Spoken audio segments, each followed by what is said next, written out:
আমরা অনেকেই টাকা জমাই, কিন্তু শুধু কি জমালেই হবে? কিভাবে টাকা ম্যানেজ করার পুরো ব্যাপারটাকে বদলে ফেলা যায়? মানে শুধু জমানো নয়, বরং একটা স্ট্র্যাটেজিক প্ল্যানিং করা যায়। চলুন আজকের এই আলোচনাতে আমরা সেটাই একটু খতিয়ে দেখি। দেখুন, বেশিরভাগ মানুষই কিন্তু টাকা জমানোর অভ্যাস দিয়েই শুরু করেন, আর এটা খুবই ভালো একটা অভ্যাস। কিন্তু আসল প্রশ্নটা হলো, শুধু জমানোটাই কি যথেষ্ট? না। আর ঠিক এই সমস্যাটা নিয়েই আমাদের আজকের আলোচনাটা শুরু হচ্ছে। আচ্ছা, একটা প্রশ্ন করি। আপনার জমানো টাকাটা কি শুধু অ্যাকাউন্টই পড়ে আছে? একটু ভেবে দেখুন তো। এই প্রশ্নটা কিন্তু নিজের ফিনান্সিয়াল হ্যাবিট আর জমানোর আসল উদ্দেশ্যটা নিয়ে ভাবার জন্য খুবই জরুরি। একটা কথা আছে, আর কথাটা খুবই সত্যি। যদি আপনি লক্ষ্যহীনভাবে টাকা জমান, তবে তার কোনো মানে হয় না। ব্যাপারটা খুব পরিষ্কার, তাই না? যদি কোনো উদ্দেশ্যই না থাকে, তাহলে শুধু টাকা জমিয়ে কী লাভ? এটা অনেকটা, জানেন তো, চালক ছাড়া একটা গাড়ির মতো। গাড়িটা হয়তো চলছে, কিন্তু কোথায় যাচ্ছে তার কোনো ঠিক নেই। গন্তব্যে তো পৌঁছাবেই না। তাহলে এর সমাধানটা কি? খুব সোজা। সমাধান হলো আপনার জমানো প্রত্যেকটা টাকাকে একটা নির্দিষ্ট কাজ বা একটা মিশন দেওয়া। চলুন এই আইডিয়াটা নিয়ে একটু গভীরে যাওয়া যাক। দেখুন, প্রত্যেকটা টাকার একটা মিশন থাকা দরকার।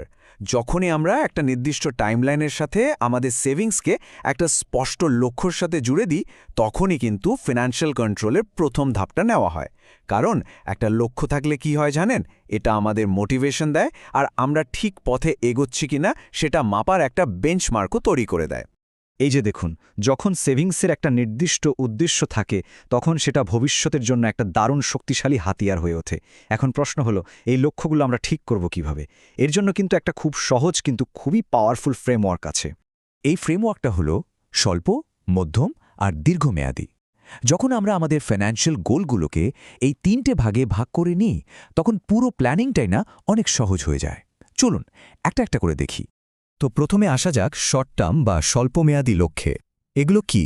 সোজা কথায় যে উদ্দেশ্যগুলো আমরা আগামী 2 বছরেরও কম সময়ের মধ্যে পূরণ করতে চাই। যেমন ধরুন, একটা এমার্জেন্সি ফান্ড বানানো, কিংবা দেশের মধ্যে কোথাও একটা ভ্যাকেশনে যাওয়া, বা একটা নতুন ফোন কেনা। এই ধরনের গোলগুলো সাধারণত 1 থেকে 2 বছরের মধ্যে অ্যাচিভ করা যায়। আর একটা ইন্টারেস্টিং জিনিস খেয়াল করুন, এখানে প্রত্যেকটা গোলের এখনকার খরচের পাশে ভবিষ্যতের আনুমানিক খরচটাও দেওয়া আছে। এটা কিন্তু প্ল্যানিংয়ের জন্য খুব জরুরি। ওকে, শর্ট টার্ম তো গেল। এরপর আসে মিডিয়াম টার্ম বা মধ্যম মেয়াদী লক্ষ্য। এগুলোর জন্য বুঝতেই পারছেন আরেকটু বেশি সময় আর প্ল্যানিং দরকার হয়। যেমন ধরুন, বিদেশে একটা বড়সড় ভ্যাকেশন, অথবা এমবিএর মতো কোনো হায়ার স্টাডিজের জন্য টাকা জমানো। এই ধরনের লক্ষ্যগুলো কিন্তু আমাদের জীবনে একটা বড়সড় পরিবর্তন আনতে পারে। আর এর জন্য সাধারণত 2 থেকে 5 বছরের একটা লম্বা সময়ে প্ল্যানিং দরকার হয়। আর সবশেষে আসে লং টার্ম বা দীর্ঘমেয়াদী লক্ষ্য। এগুলো হলো জীবনের সবচেয়ে বড়, সবচেয়ে গুরুত্বপূর্ণ ফিনান্সিয়াল প্ল্যানিং। কীরকম? যেমন একটা বাড়ি কেনার জন্য ডাউন পেমেন্ট দেওয়া, ছেলেমেয়ের পড়াশোনার খরচ জমানো, আর অবশ্যই আমাদের নিজেদের রিটায়ারমেন্টের জন্য একটা বড় ফান্ড তৈরি করা। এই বিশাল লক্ষ্যগুলো পূরণ করতে হলে কিন্তু একদম শুরু থেকে খুব ধৈর্য ধরে আর নিয়মিতভাবে প্ল্যান করে যেতে হবে। আচ্ছা, এই সব প্ল্যানিংয়ের মধ্যে একটা লুকোনো শত্রু আছে, জানেন তো? সেটা হলো মুদ্রাস্ফীতি বা ইনফ্লেশন। এর মানে কি? খুব সহজ করে বললে, সময়ের সাথে সাথে আপনার টাকার দাম কমে যায়। যেমন দেখুন, আজকে যে বিদেশ ভ্রমণের খরচ 2.5 লাখ টাকা, 3 বছর পর ইনফ্লেশনের কারণে সেটাই হয়ে যাবে প্রায় 3 লাখ টাকা।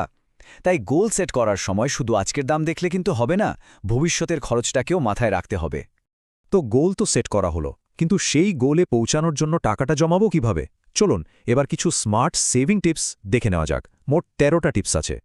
প্রথম আর সবচেয়ে জরুরি নিয়মটা হলো আপনার মাইনের কমপক্ষে 20% সেভ করা।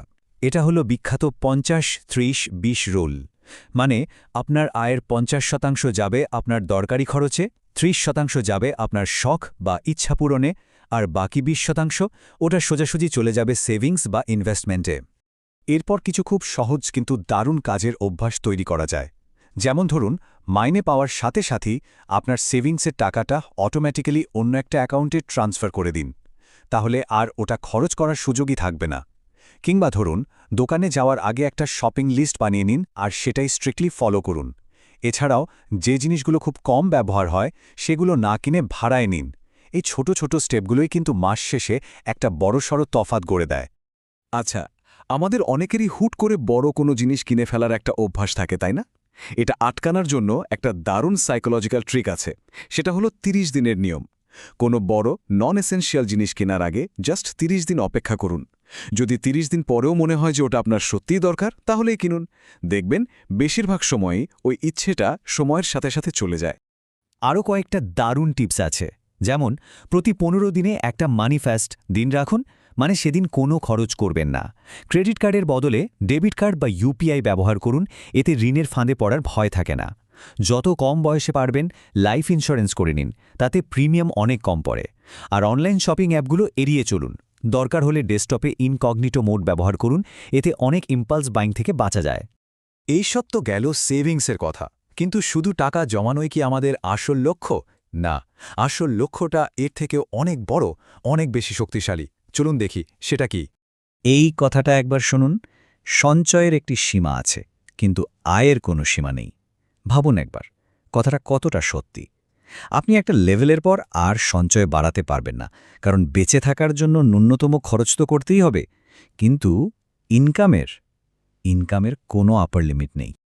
তাহলে আসল ফোকাসটা কোথায় হওয়া উচিত? আয় বাড়ানোর দিকে।